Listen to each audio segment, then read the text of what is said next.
One of the most important stages of raising quail is the brooder. I've built this one myself and I'm really happy with the setup. You want something that keeps the birds warm when they're really small and then gives them enough space, going to get a little bit bigger, that they don't smell up the place too much, because they can get a bit stinky if there's too many condensed together. And then also the ability to clean it quite easily, it just really makes it a carefree job that you can keep going through the next batch without too much hassle. The whole thing is about making it just easy on yourself so that you can deliver that batch for the grow outs ready to go. My brooder is about 900 high by 900 deep and about 1500 long. That's about 3 foot by 3 foot by 4 foot. I find that's quite a good size because it allows me to raise maybe 80 to even up to 100 quail up for about a week and a half. I live in a subtropical climate, so I can get them outside pretty early. If I was in a cooler climate and I needed them in the brooder for about 3 weeks, that would need to be more size for them then. So I probably need 2 of these or one that's slightly bigger. But I find this is quite manageable, so it's quite a good size for me. Now I'll just show you some of the finer details. I use core flute when I'm actually got quail in here, especially in the early days. Traps the heat, and I do that most of the time, but especially at night, just in case the temperature drops. It just creates a bit of a hot box. So it's easy to remove, easy to control. You can get rid of that in a heartbeat, and lets in a bit of natural light sometimes. The actual frame is pine. It's 19mm by 42. That's probably 3/4 inch by 1 3/4 inch. And so the reason I put that is reasonably strong but yet lightweight, because I actually have this whole thing that it's really, I can just lift it and it's no problem, and you can just wheel it out without much fuss at all. And I've built a couple of doors with some stays. Makes it easy when you just, these are only cheap stays, that's all you need because it's such a lightweight frame. And I can work in here, got 2 hands free, it's really good, and the whole thing just maintains its shape. When you finish, keep down, the birds can't fly out, really great like that. The boxing is just 7mm ply, so really that's all you need, because I like to have the whole side so I can trap the heat, and then if they get too hot you can take the core flute off and let some heat out. So you just have to monitor the heat. As I mentioned, the framing is pine. I've got some braces throughout the place just to stabilize it, and I've had to double up at the bottom here because I wanted to put the wheels on, which make it so much easier to move around and get into places to clean. So both ends of the brooder actually have a drop down door, and the beauty of that is it just makes it so easy to clean this out. I can just pull it out, roll this up, and then I can actually just pressure wash the whole thing out. So inside, everything is painted inside to just stop mold, really.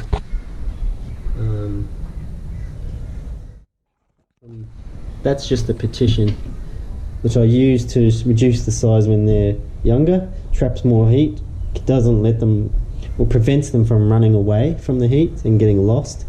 So I actually have it about half size, and then I move that partition further back, and then eventually take it away, and they've got the full space to utilise.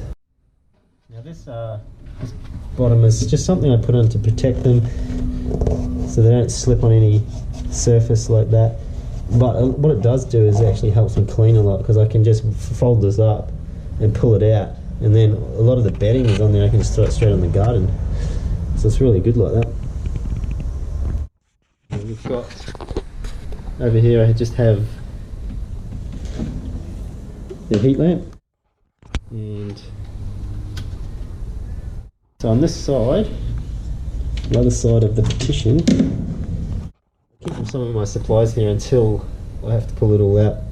So I always have some water handy. This is usually filled with food, which I need to fill up the other feeder over there. I always keep a glove handy. The reason for that is that I have to change the bulbs. I have different strength bulbs and they get super hot.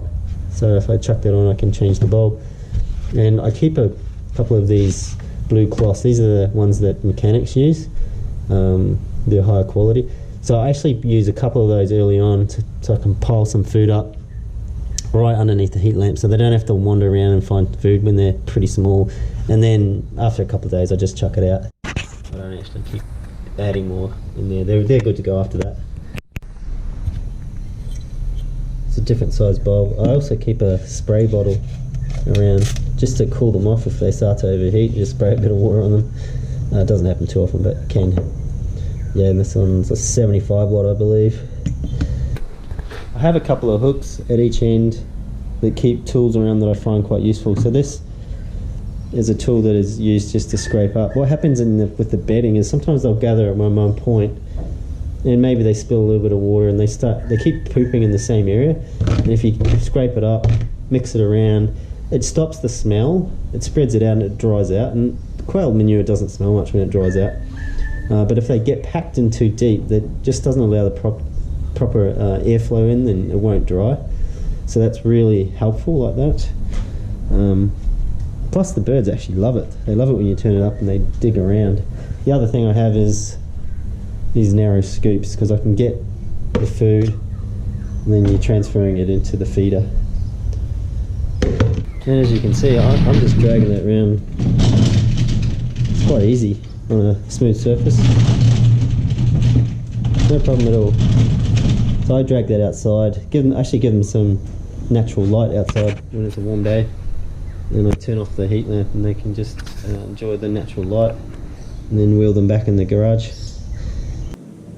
One of the most important things about the brooder is that it's easy to clean. I have drop down sides on this one, so I can sweep out this used bedding that's inside, which I'm going to do now, and I can show you how easy that is to do. And then we'll hose it out and give it a good scrub, good clean.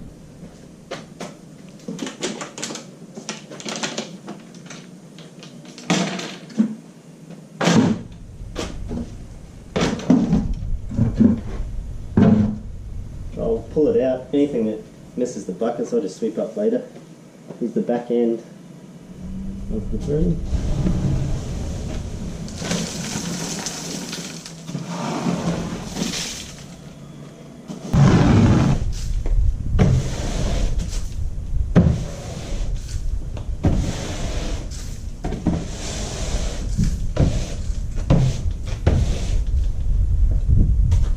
That can go in the garden.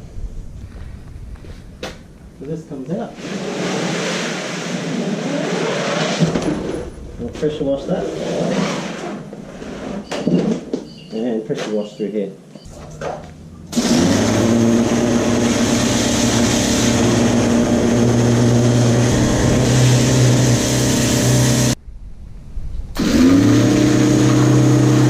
And that's my brooder. I'm pretty happy with this design, so I'll throw up the specs. If you want to build one yourself, I would highly recommend it.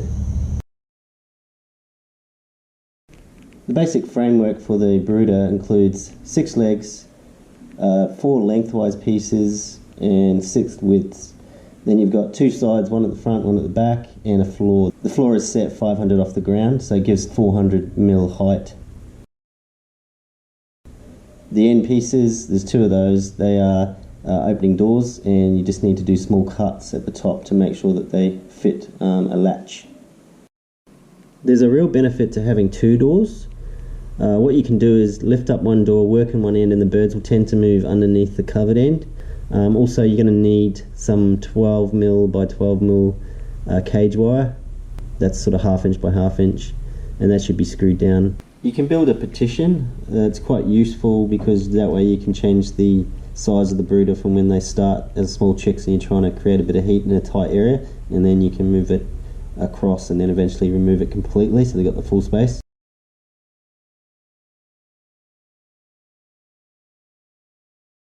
Some other various things you'll need will be some latches for the end doors, and you will also need some hinges for those end doors and hinges for the 2 doors on the top, and also stays for the 2 doors on top. That will enable you to work with both hands. So you will need double up this particular wood if you want to put caster wheels on the bottom. You may not want to do that, and you may use different wood that might be thicker anyway. It's just if you're using this particular wood, which I use because it's lightweight. And what you may want to do is cut a piece of rubber or some other type of flooring that the birds won't slip on, so you can cut that to fit. and it helps a great deal for cleaning, just makes the job a lot easier. And that's about it.